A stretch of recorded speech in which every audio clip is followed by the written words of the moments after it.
qashinka ayaa noqday bacaade aan la ceebeysan.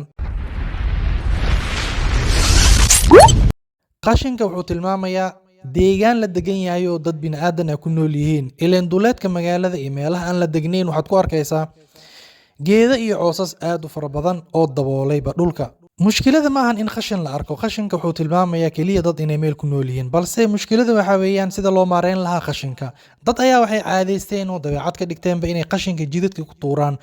Wax kasta ay gacanta ku hayaan, ha noqoto hadday miro cunayaan, mirihii ay cunayeen, wixii ku hareernaa qolfihii ku dhegnaa way ku tuurayaan dhinacyadooda. Iskama eegayaan meeshay marayaan inay tahay waddo dadka ka wada dhexeyso. Hadday qaadayaan caagad ay ku jirto biyo, biyahaas ay ka cabaan biyaha markay ka cabaan caagiyaa laga yaabaa inay iskaga tuuraan dhinac. Sidaan ku arkayba qaar ka mid ah dad caan ku ah internetka. سيصلى نارا ذات لهب وامرأته حمالة الحطب. halka diinteena ayna fartayba in waddada oo laga leexiyo qashinka iyo wasakhda iyo qurunkaba ay tahay sadaqo. waddo walba waxaa ku arkaysaa qashin, xeebaad ku arkaysaa qashin, guryo hortooda ku arkaysaa qashin, suuqii aad ku arkaysaa, suuqyada qaar ka mid ah ayaa ku arkaysaa qashin.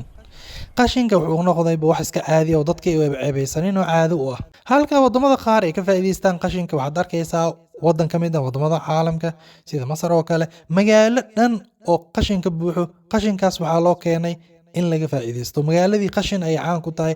qashinka ilaan way iibsadaan, way kala gataan, waxay ka baxsadaan waxyaalaha, way kala saaraan caagadaha, dhalada, gasaacyada, wixii nafci leh, wixii faa'iido leh way kala saarayaan. halka dowladaha horumarayna arkayso guri walba iyo jid walbaba ay yaalaan weelal loogu talgalay in lagu ururiyo qashinka. xataa waxay leeyihiin guryaha qaar hortooda guri loogu talgalay oo yar oo la dhaho guriga qashinka, oo dadka xaafadda degan qashinkooda inay soo ururiyaan ay ku ururiyaan meesha. subaxdii ama galabkii xilliga loogu talgalay ee shirkadda ugu talgashay inay yimaadaan shaqaalo wata gawaari ay ku ururinayaan qashinkii dadka ay ku gureen gurigaasi yar. halka waddankeena aad arkayso qashin qof walba iskaga tuuraya meesha ugu soo horeyso uu maraya wuxuu sheegi wato markuu ka dhammaysto.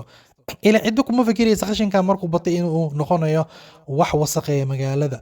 waddanka caasimadda gaar ahaan Muqdisho waxaa ku soo batay dhismooyin qurux badan oo aad u dhaadheer, laakiin dhismihii waxaa fool xun ka dhigaya qashin oo hor yaala. qashin ayaa meel walba yaala, dhismihii quruxaana way badanayaan, qashinkiina waxba isma bedelin.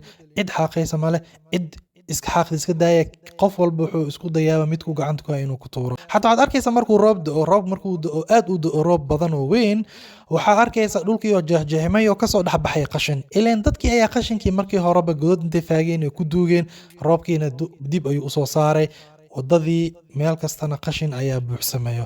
qashinka waa cudur iyo mid ku ciyaaro quruxda waddanka.